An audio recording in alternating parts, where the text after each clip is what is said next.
Bila dasarnya jangan antum katakan saya Salafi sarah Muhammadiyah itu firqah dhallah, NU firqah dhallah, Jemaah Tabligh, Jemaah Tabaligh firqah dhallah.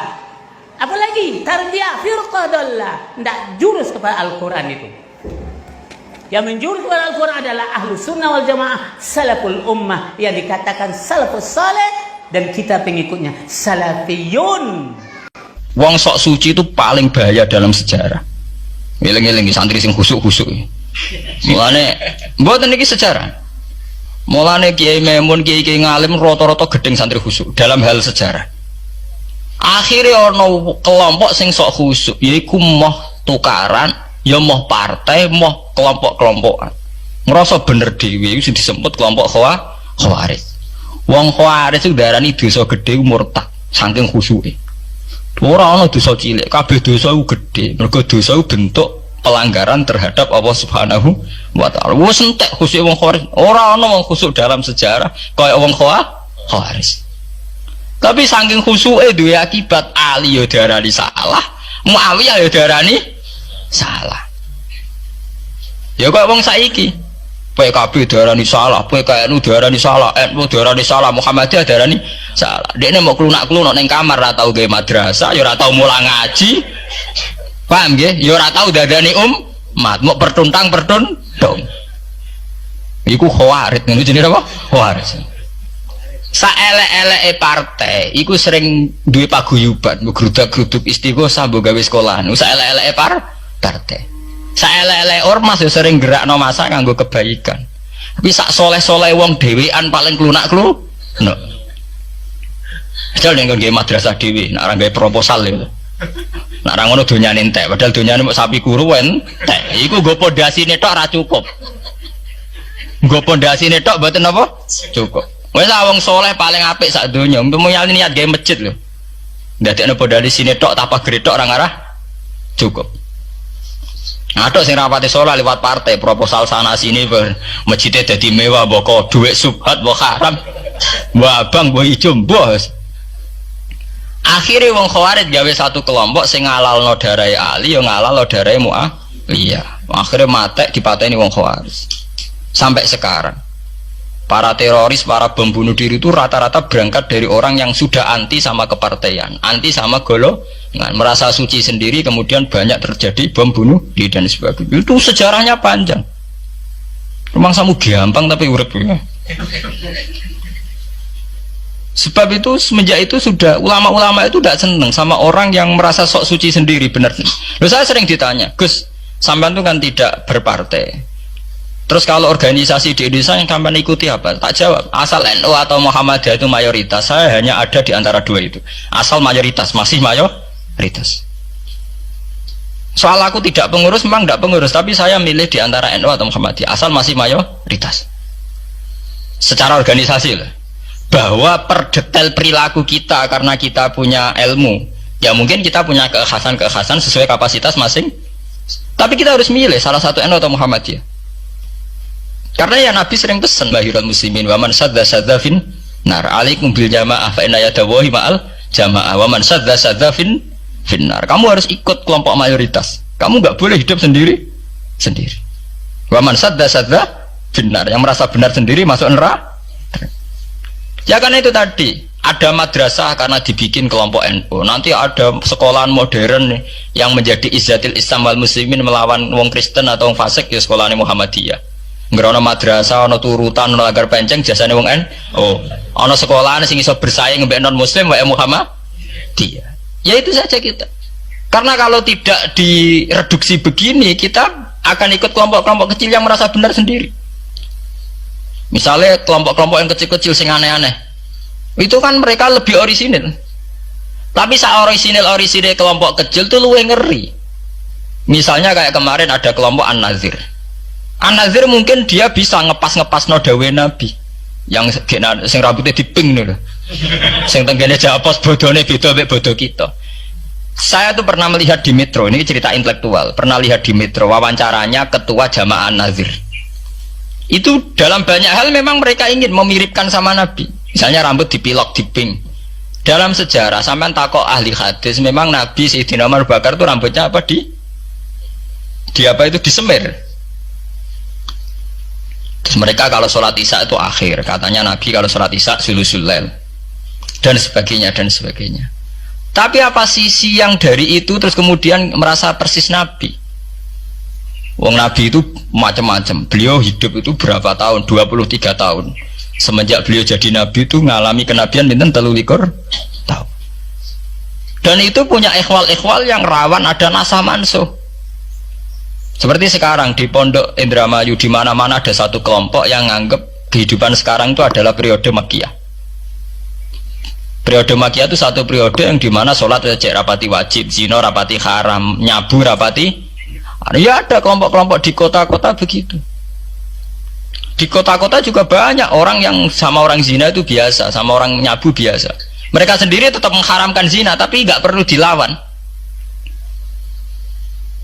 Sehingga polemik ketika FPI begitu, ada yang mengatakan periode sekarang itu mirip Makkiyah, di mana kemungkaran nggak perlu dilawan, yaitu bil hikmati wal mau'izatil hasanah. Ada orang yang menafsirkan Islam sekarang itu sudah periode Madaniyah, sehingga kemungkaran harus dilawan. Yang kayak FPI itu yang anggap sekarang sudah periode Madaniyah. Lah itu kan artinya begini, semua itu toh mengklaim mirip-mirip niru Kanjeng Nabi. Masalahnya semua itu juga ngeklaim mirip-mirip niru Kanjeng Nabi. Nah, terus kemudian ini cerita Malik ahli sunnah. Kemudian sejarah memanjang. Sausi Ali bin Muawiyah keok, Sayyidina Ali keok di putra Sayyid Husain. Sayyid Husain kon ngakoni pemerintahane Yazid teng Syam. Sayyid Husain boten kersa. Idzan al mautu khairun li. Kalau begitu lebih baik mati. Terus dibantai teng Karbala. Bons. Ketika dibantai di Karbala malah melahirkan trauma lagi. Wong Islam sing model tipikal Sunni tetap melok Yazid. Tipikal Sunni bukan Sunni, tipikal Sunni. Artinya melok Yazid wes ora usah dituntut dendam, malah ra ono bare. Akhirnya gak dendam. Kelompok Syiah iku apa-apaanan, putune Nabi kapundhut kok dingin-dingin saja. Kudu ono revolusi, akhirnya revolusi. Sing nglahirno kelompok Syiah kanthi sak mangke. Karena kelompok Syiah itu berangkat dari tragedi Husain, semua penanggalan Syiah mengacu 10 Muharram di tanggal kabudute Sayyid Husain, dan revolusi Syiah selalu mengacu kebangkitan Sayyid Husain. Lah ahli sunnah mulai dulu karena melihat fenomena sing macam-macam wis pokoke kaya wong Indonesia saiki. Tenan mboten derek-derek iku mulai dhisik. Mohon begitu terus sejarah sampai lahirnya sejarah intelektual. Nah, sejarah intelektual sejarah paling nakalan, jadi mau resiko terus ujuk-ujuk dari sejarah intelektual, yaitu yang diikuti kados Mbah Hasyim Asy'ari, Mbah Fadl, ulama-ulama. Terus wonten panduan ahli sunnah secara gampang. Artinya secara gampang begini, ahli sunnah itu siapa? Orang yang dalam bermadzhab fikih mengikuti ahadul madzahib al-arba'ah. Orang yang dalam ilmu kalam mengikuti Abu Musa al-Asy'ari atau Abul Hasan al-Maturidi. Orang yang dalam tasawuf mengikuti Imam Junaid, Abul Qasim al-Junaidi atau Syekh Abdul Qadir al-Jilani. Ya begitu. Tapi kan mereka-mereka yang jadi panutan kita kan orang yang baru datang kemarin. Masa sahabat sabarani ahli sunnah? Tabiin, masa tabiin pengikut Abu Musa al-Asy'ari? Dhisik endi tabiin Abu Musa al-Asy'ari? Masa Sayyidina Umar pengikut Imam Syafi'i? Wong dhisik Sayyidina Umar. Nah, itu jenenge pembakuan sejarah secara intelektual. Artinya karena mendefinisikan ahli sunnah itu kangelan. Sebabnya ahli sunnah itu wong sing ciri utamanya itu Syafi'i atau Maliki atau Hanafi. Dalam akidah anut Asy'ari atau Matu, ya hanya begitu saja.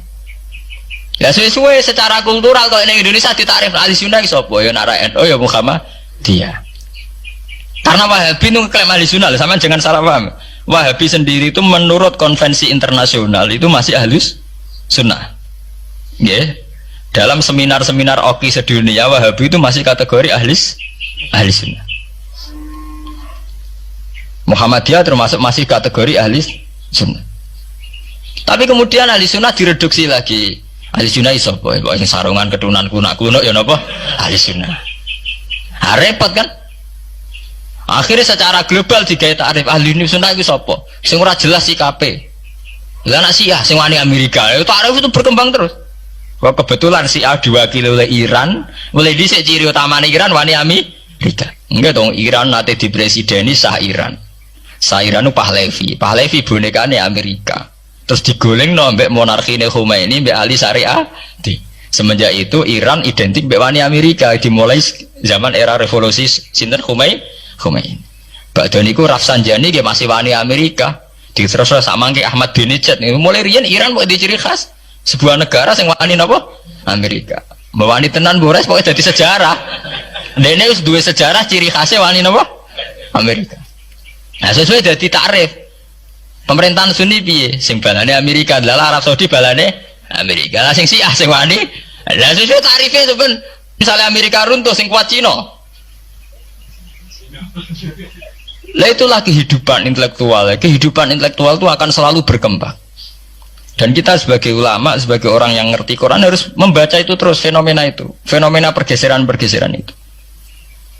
Lah sampai anak menangi lah, jenenge kiai ra ketunan koyo muruah. Ya menangi ketika ra ketunan dimulai tradisi PBNU sing tukang kiai desa mesti anak buahe PBNU. Lah genge sing Jakarta ora tau ketunan, kewapok. Lah takano Mbah Sakur, jenenge riyen kiai jajar wong wedok UF. Suwe-suwe wala-wali zaman ketuane kiai rak PBNU. PBNU ini jejer-jejer Megawati. Sering metuki samu wedok ada salah, nyoro sing kiai desa. Dikritik atasan, ra dikritik keyakinane dekne ora pas kiai jejer wong wedok ora lara. Ya itu zaman mesti begitu. Kiai desa ngrasa nak lunga ora ketunan UF, ketuane kiai ning Jakarta ora ana sing ora ana sing ketunan. Cara desa kiai jagoan mbek wong wedok iku ketuane kiai sini Jakarta ya ora trimo jagongan koalisi. Yaitu kehidupan intelektual, kita harus lapang dada berani membaca itu fakta. Kowe ora usah dadi khawarit karena kecewa terus dadi napa? Khawarit.